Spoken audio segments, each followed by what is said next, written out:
Hey everyone, tonight we're drifting back to a world of candlelight, drafty halls, and people who thought bathing once a year was a bit excessive. We're setting our course for the Middle Ages, and more specifically for Christmas. Now, when you hear Christmas in the Middle Ages, you might imagine something vaguely quaint. Perhaps a cozy fire, villagers humming carols, and a big fat goose on the table. But the reality was both stranger and, somehow, much louder. In other words, just what you'd expect from medieval Europe. So, settle in, dim the lights, and let's take a long, drowsy walk through how people marked the holiday season some 8 centuries ago. The season of excess. Because naturally, moderation wasn't an option. Christmas in the Middle Ages wasn't a single day. It was a season. A sprawling 12-day party that began on December 25th and dragged itself, somewhat shakily, to January 6th. Yes, the 12 days of Christmas was a real thing. Though instead of golden rings and turtle doves, people were mostly focused on drinking until their memories were questionable and their priests were frowning. Feasting was the central ritual, because of course it was. After weeks of Advent fasting, where meat, dairy, and anything remotely fun were banned, people went all in the moment they were allowed. Think of it as medieval binge culture. The first bite of roast beef after 4 weeks of porridge must have felt like divine intervention. And naturally, the nobility did this on a grander scale. If you were unfortunate enough to be a peasant, you might get an extra hunk of bread or maybe a scrap of meat. If you were royalty, you got swan, sometimes peacock, served with its feathers carefully sewn back onto the body for extra drama. Because why just eat your bird when you can make it look alive again first? Medieval culinary aesthetics were bold. Royal halls, questionable hygiene. In the great halls of kings and lords, Christmas meant long tables creaking under the weight of roasted meats, pies, and the occasional regrettable attempt at a jelly mold. There was music, jugglers, and far too much ale. And there were smells. Oh yes. Imagine hundreds of people packed together in winter, when laundering clothes was a yearly event. Add in the fragrance of roasted venison and overflowing chamber pots. Truly, the sense of the season. Still, people thought it was magnificent. A candlelit hall, tapestries shielding you from the draft, and a minstrel murdering a ballad in the corner. Medieval luxury at its finest. The Lord of Misrule, because chaos was festive. One of the strangest Christmas traditions was the appointment of a Lord of Misrule. Essentially, this was someone, sometimes a servant, sometimes a student, put in charge of presiding over Christmas revelries. Their job was to encourage foolishness, mischief, and general chaos. Think of it as handing the office intern the keys to the company for a week. Predictably, things got messy. Drunken singing, dancing in inappropriate places, and the occasional goat brought indoors. Authorities were never thrilled, but the tradition stuck for centuries, because apparently people really needed structured chaos. The church tries to intervene. Spoiler, it doesn't work. Now, the church naturally tried to remind everyone that Christmas was a religious holiday. Midnight Mass was central, and for a moment, the candles, Latin chants, and incense did cast a serene glow. But almost immediately after, people poured out of church and straight back into the nearest mug of ale. Priests wrote long complaints about excessive drinking, gambling, and dancing. Which of course means that excessive drinking, gambling, and dancing were absolutely happening. If a medieval chronicler was upset about something, it's safe to assume it was wildly popular. Gifts, but not quite Santa's style. Gift-giving wasn't really a Christmas thing yet. That tradition leaned more toward New Year's or the Feast of St. Nicholas earlier in December. And when gifts were exchanged, they weren't toys or socks. They were more like practical bribes. Lords might give their servants clothing, or a small coin, mostly to encourage loyalty. Servants, in turn, might give their lords handmade trinkets. It was less surprise. I got you a thoughtful present and more. Please don't raise my rent next year. Winter warmth was a relative concept. Now let's drift into the everyday experience. Imagine yourself in a medieval village, in a one-room cottage, with your animals sleeping inside for warmth. Yes, the family cow was basically an early heating system. You'd hang greenery, holly, ivy, maybe mistletoe around the room. Not because it looked festive, but because people believed it had protective powers. a little pagan holdover that the church tolerated because, frankly, no one wanted to test their luck in midwinter. The fire would smoke more than it burned. Your cloak would smell like turnips, and the stew in the pot was a mystery of whatever hadn't gone bad yet. And yet, when the feast days came, there was singing ale, and the joy of at least having made it to December without dying of plague. Small victories. Royal spectacle at Christmas. For kings, Christmas wasn't just about eating birds with feathers glued back on. It was a stage for politics. Monarchs held court during the season, parading their wealth, hearing petitions, and generally reminding everyone that they were rich, and you were not. Henry II of England, for instance, loved making Christmas a display of grandeur.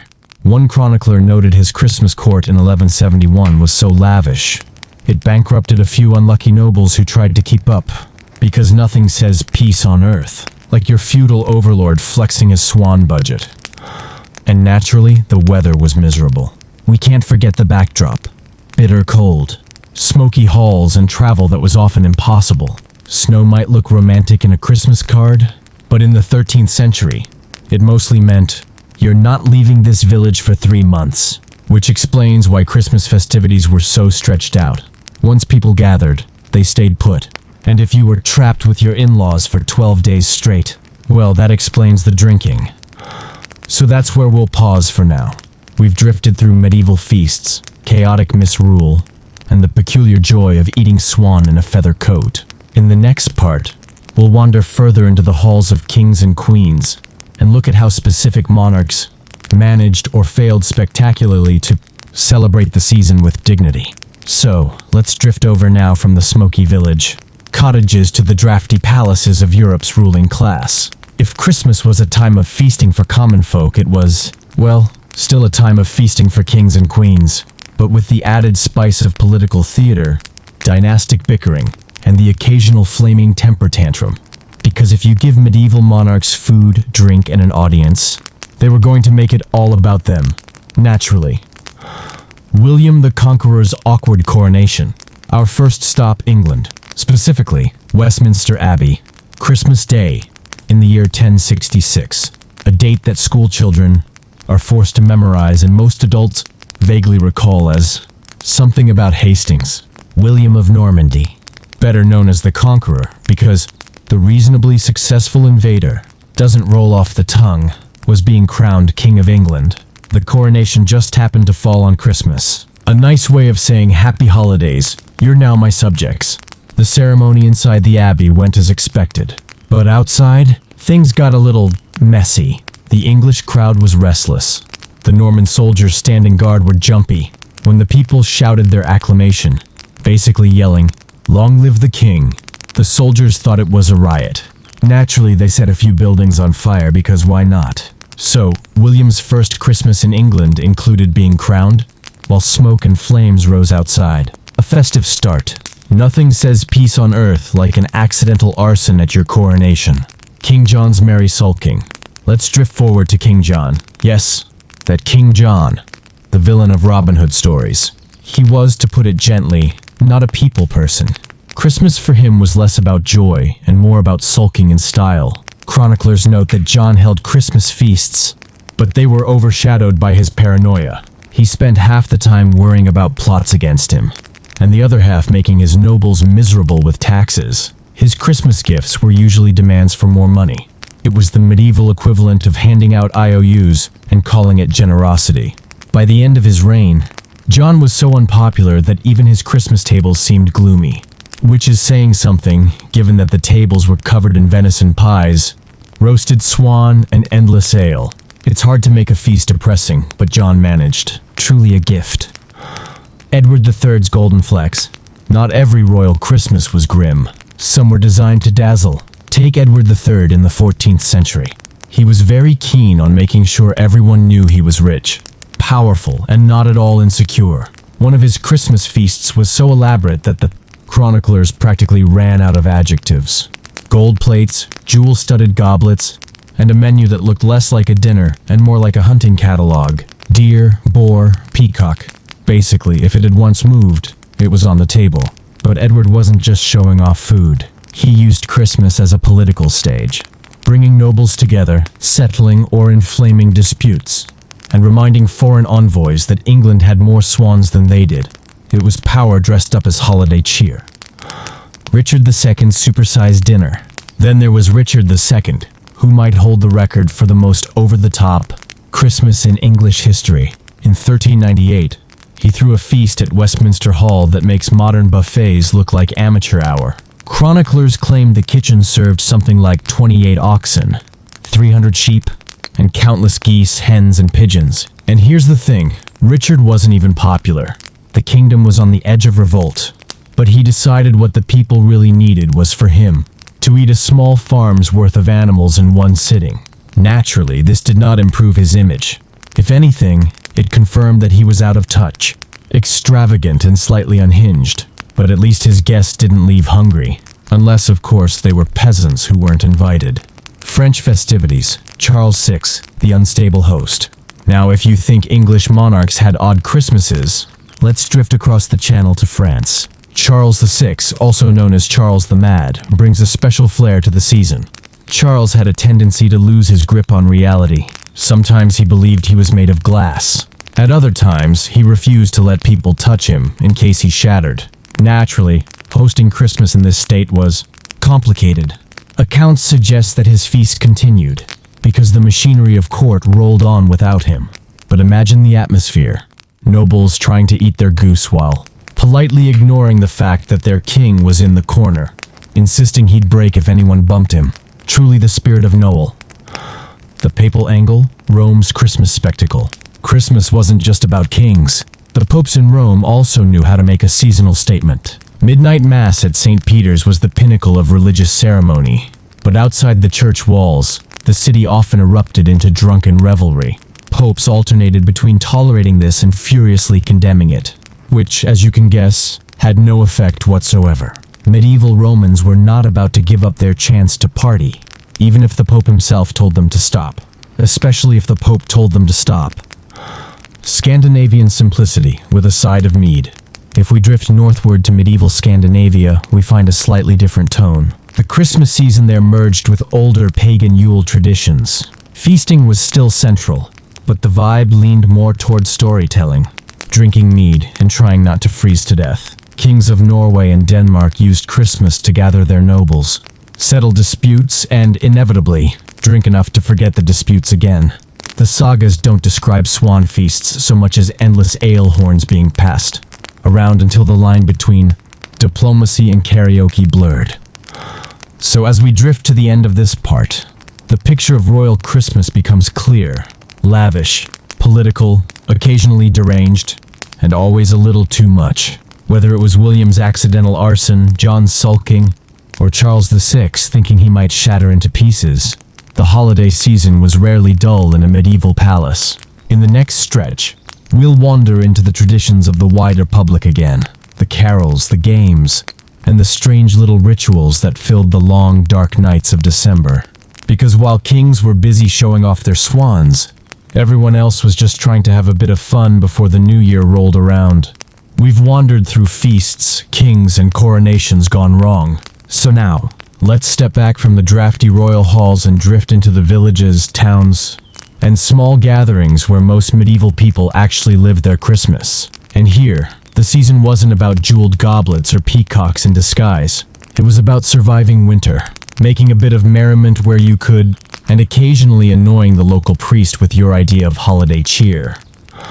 Carols, that weren't quite what you think. Today, when we say carols, we think of soft choirs and vaguely angelic voices singing Silent Night. But in the Middle Ages, a carol wasn't necessarily a song at all. It was more like a circle dance. Picture a group of villagers holding hands, moving in a ring, and chanting a tune that was probably less heavenly choir and more drunken repetition. Over time, the word carol became attached to the songs themselves. And yes, many of them were religious, but others were just festive. Drinking songs, satirical songs, and the occasional thinly disguised complaint about landlords. Because if you're going to risk frostbite wandering the streets in December, you might as well make it entertaining. Naturally, the clergy complained. They said the songs were too bawdy, too frivolous, or too noisy, which, as always, means they were extremely popular. Mumming and Misrule. Alongside carols came the peculiar tradition of mumming. Basically, people dressing up in costumes and performing little plays. These could be religious, but more often they were comedic, involving cross-dressing, slapstick, and the occasional wooden sword fight. It was a form of entertainment, but also a way for communities to blow off steam. You might have a farmer pretending to be a knight, or a local woman dressed as St. George. The point was not accuracy. The point was hilarity, or at least the medieval equivalent of it. And much like the Lord of Misrule at royal courts, the idea here was temporary chaos. Social rules bent, roles reversed, and everyone had a laugh before trudging back to their normal, less amusing lives. Games, ale, and the odd animal. Christmas was also a season of games. Some were harmless, dice, board games, and riddles. Others, less so. Rough ball games were played in the streets, the ancestors of modern football, and they were played with little concern for property damage, livestock safety, or broken bones. Imagine a mob of villagers chasing a ball through narrow lanes, crashing into carts and knocking over anything in their way. It was, in short, not restful, but it did keep you warm, which was half the point. And of course, ale was never far away. The brewing of Christmas ale was a tradition in itself, and it flowed freely. Sometimes animals joined the fun. There are records of goats being dressed up and paraded through villages, either as symbols of Yule or simply because people thought it was funny. Either way, it added to the general sense of slightly chaotic festivity. The boar's head and other questionable cuisine. One food that stands out in the record is the boar's head. At some medieval feasts, especially in England, a roasted boar's head was brought out with ceremony, sometimes even garnished with fruit in its mouth. It was a symbol of abundance, of triumph over the wild, and possibly also of questionable dental hygiene. For the average villager, the Christmas menu was more modest. Bread, ale, maybe some cheese, and, if fortune smiled, meat. Sausages, pork, or if you were very lucky, beef. But even a single hunk of meat in midwinter could feel like luxury. Candlelight and midnight mass. Religion remained the official backbone of Christmas. Midnight mass was the centerpiece for villages, with churches filled by candlelight and the sound of plainsong chanting. For a brief moment, it was all solemnity and reverence. But once the service ended, people didn't rush home to meditate. They lingered, sang, and sometimes rolled right into merrymaking. Priests tried to keep the line between piety and revelry intact. The villagers naturally blurred it at every opportunity. The 12 days of Christmas actually lived. We often forget that the 12 days of Christmas was not just a carol. It was lived reality. Christmas Day was just the start. Then came a cascade of feasts. St. Stephen's Day on the 26th, St. John's on the 27th, the Feast of the Holy Innocents on the 28th, and so on until Epiphany on January 6th. Each day might bring smaller celebrations, meals, dances, or games. For peasants, this was a rare stretch of festivity in a year otherwise ruled by labor. For lords, it was another excuse to keep the feasting tables filled. And for priests, it was 2 straight weeks of writing sermons about moderation while no one listened. The blurred line between pagan and Christian. One thing that stands out is how stubbornly older, pre-Christian traditions clung to the season, bringing greenery indoors, burning Yule logs. Even the timing of the feasts themselves, these all had roots in earlier winter festivals. The church tolerated some of it because trying to ban everything just didn't work. People were going to hang ivy and light fires no matter what. So Christmas became a blend. Pagan roots wrapped in Christian symbols, resulting in a season that felt both holy and earthy, sacred and slightly silly all at once. When Christmas went wrong, of course, not every Christmas went smoothly. Famines sometimes left feasting impossible. In times of war, villages might skip the merriment altogether. And outbreaks of plague, well, nothing dampens the holiday mood quite like half your neighbors dying. Still, even in the leanest years, people tried to mark the day. A small loaf of bread, a shared drink, a candle lit in the dark. For medieval people, the act of celebrating was itself a defiance against the cold, the hunger, and the uncertainty of life. So as we drift to the end of this part, we've seen the more communal, earthy side of Christmas. Carols sung badly, mummers stumbling through plays, villagers chasing balls through the mud, and priests sighing in resignation.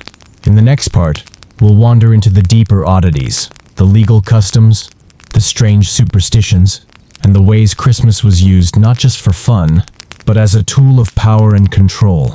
Because in the Middle Ages, even holiday cheer had a political edge.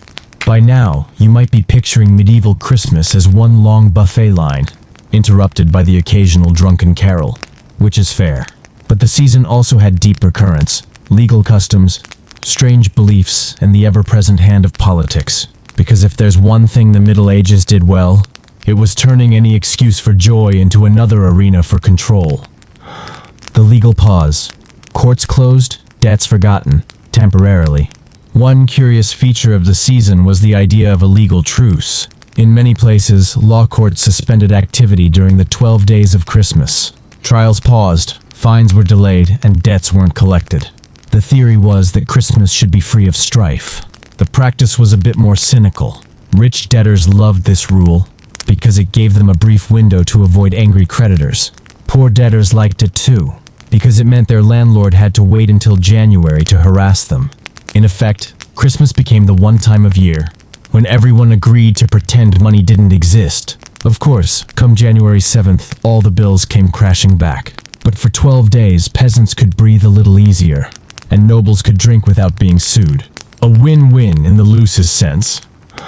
Superstitions of the season. Christmas also carried its share of folk beliefs, a mix of Christian piety and older, stranger traditions. It was said that animals spoke at midnight on Christmas Eve. Oxen and donkeys, in particular, were rumored to kneel or murmur in reverence for Christ's birth. Of course, no one dared to actually sneak into the barn at midnight to check, because the animals might curse you if you overheard them, which is a delightful combination of reverence and fear. Other beliefs were more practical. People thought that bread baked on Christmas Day would never go moldy, or that water drawn from a well at midnight would turn to wine. Spoiler, it did not. But it kept people entertained, and perhaps slightly disappointed, year after year. There was also the belief that bees hummed the Te Deum in their hives at Christmas, which sounds sweet, but realistically, anyone close enough to hear that was just being stung. Charitable duties, theoretically. Medieval lords were expected to show generosity at Christmas. Almsgiving was emphasized, food, money, or clothing given to the poor. Sometimes this really happened. Monasteries, for instance, often distributed bread or ale.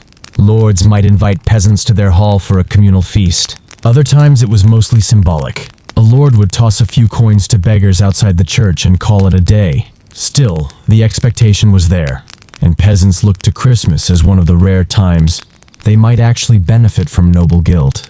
Christmas is a stage for power. For kings, the holiday wasn't just about feasting. It was a political tool. Holding court at Christmas became a way to display wealth, distribute favors, and remind everyone who was in charge. Monarchs staged elaborate ceremonies, received ambassadors, and sometimes even announced policies. The grandeur of the season reinforced their image. If a king could feed thousands at Christmas, surely he could also protect the realm. At least that was the idea. Henry II of England, for example, was notorious for his Christmas courts. Nobles dreaded them because the sheer expense of attending could ruin them.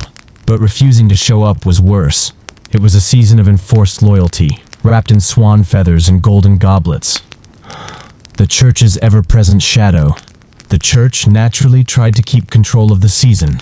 Christmas sermons emphasized moderation, charity, and humility, which was ironic considering priests were often invited to the same lavish feasts. But the church also used Christmas to reinforce authority. Attending Mass was mandatory. Neglecting it could bring penalties, and sermons often reminded listeners of their place in the cosmic order. Joy was encouraged, but only within the boundaries set by the clergy. That said, the clergy were fighting a losing battle. When your congregation stumbles into church already tipsy, sermon impact is limited. The fear of spirits, another thread of superstition, was the fear of restless spirits during the 12 days of Christmas. The long nights were thought to thin the boundary between the living and the dead. Ghosts were said to wander, demons to stir, and witches to plot. The Wild Hunt, a spectral procession of riders in the sky, was especially feared. To witness it was an omen of doom. So villagers lit extra candles, burned Yule logs, and hoped the spectral hunters would pass them by. In practice, this meant the season was both festive and a little spooky. Joy and dread sat side by side, as they often did in the medieval imagination. Epiphany, the grand finale.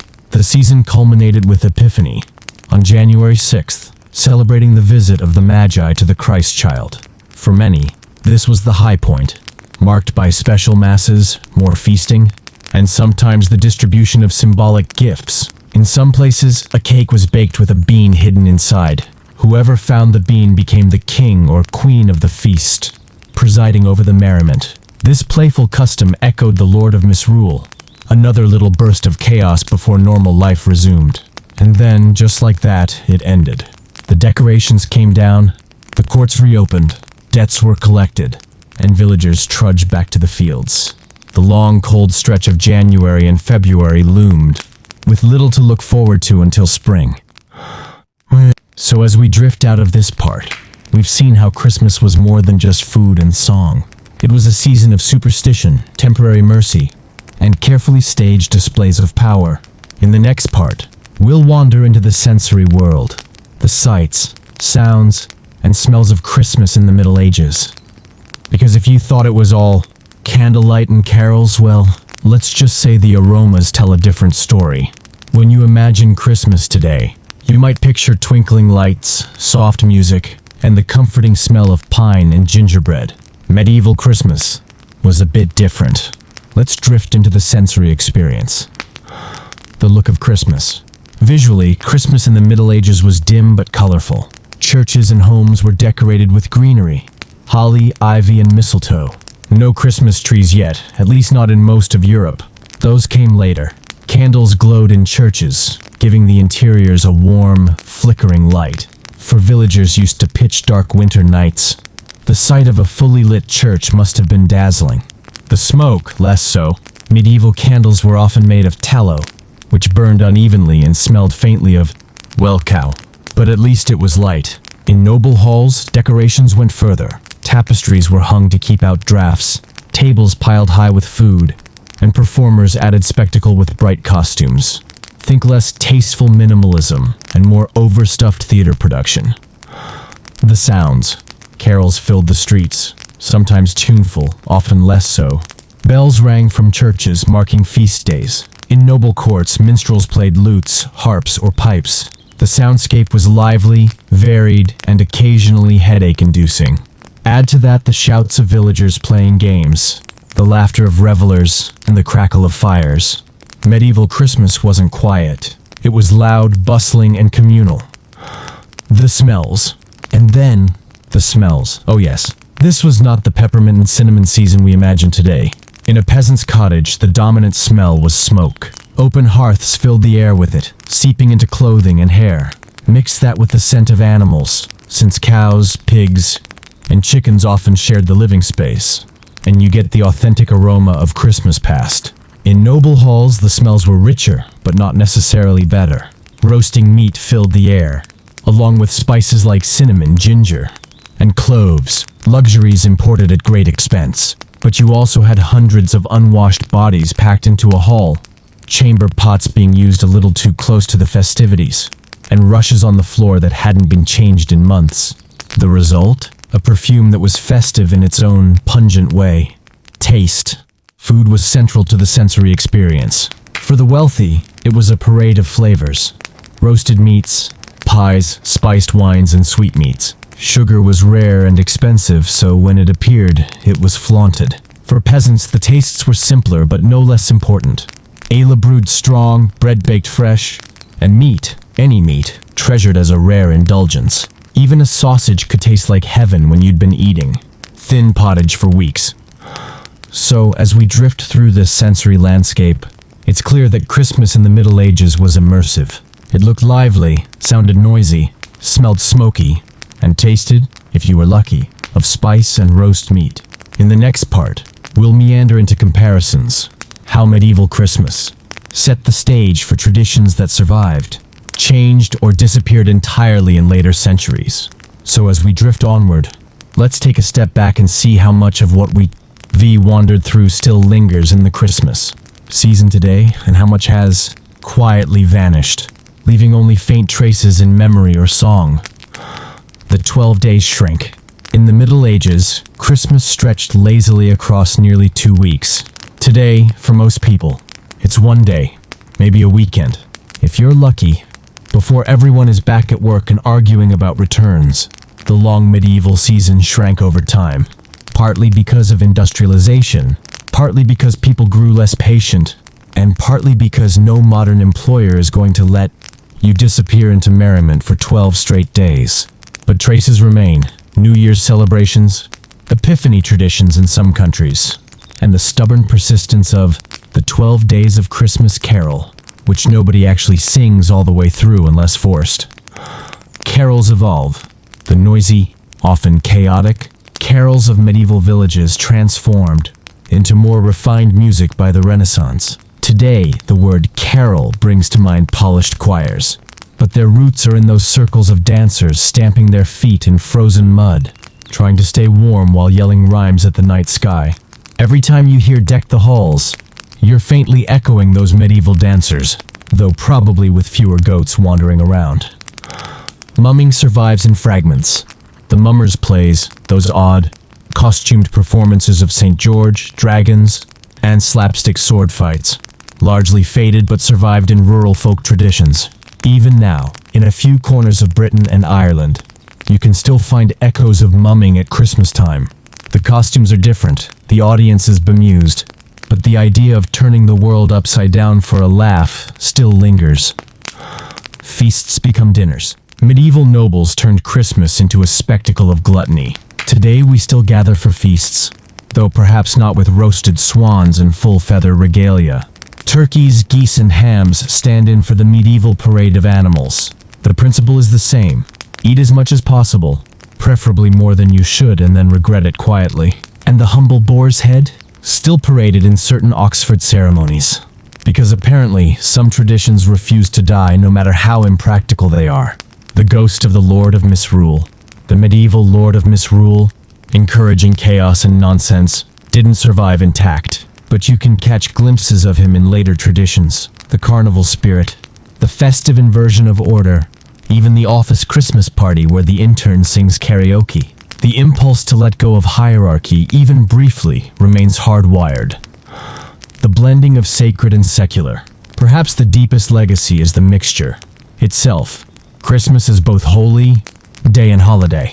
The medieval season never resolved the tension between reverence and revelry, between priests urging humility and villagers demanding ale. That duality is still with us. Midnight mass and eggnog coexist uneasily. Candlelit hymns and tacky sweaters both claim the same season. It's a blend that medieval people would probably recognize and approve of once they got their second drink. So, much of what we celebrate today has roots in the medieval season, stripped of swans, peacocks, and alarming smells, but carrying forward the same impulses: light and darkness, abundance and scarcity, and just enough chaos to make life interesting. And so, as we drift to the close of this long, winding wander through medieval Christmas, let's settle into the quiet after the feast. The fires burn lower, the music has faded. Even the noisiest carolers have stumbled home. In the village cottage, the embers glow faintly. Animals shift in the straw, and the cold presses against the door. Someone hums a half-forgotten tune as they drift to sleep. In the royal hall, candles gutter, food lies half-eaten on platters, and a king slumps in his chair, dreaming of swans, taxes, or maybe both. Nobles whisper, servants clean, and silence slowly creeps in. The season that was loud, fragrant, and overflowing begins to fade into the long winter ahead. But for a moment, just a moment, there was warmth, laughter, and the illusion that the world could be merry. And perhaps that's why the season lasted 12 days, because once you light a fire against the dark, no one wants to put it out too soon. So as you drift now, let your thoughts meander with theirs. Let the images of candlelight, greenery, feasts, and song blur softly. Let the medieval noise recede into a gentle hum. And if your dreams tonight are filled with swans, mummers, or the Lord of Misrule, well, that's just the Middle Ages saying goodnight. Sleep well, and we'll drift together into another piece of history next time.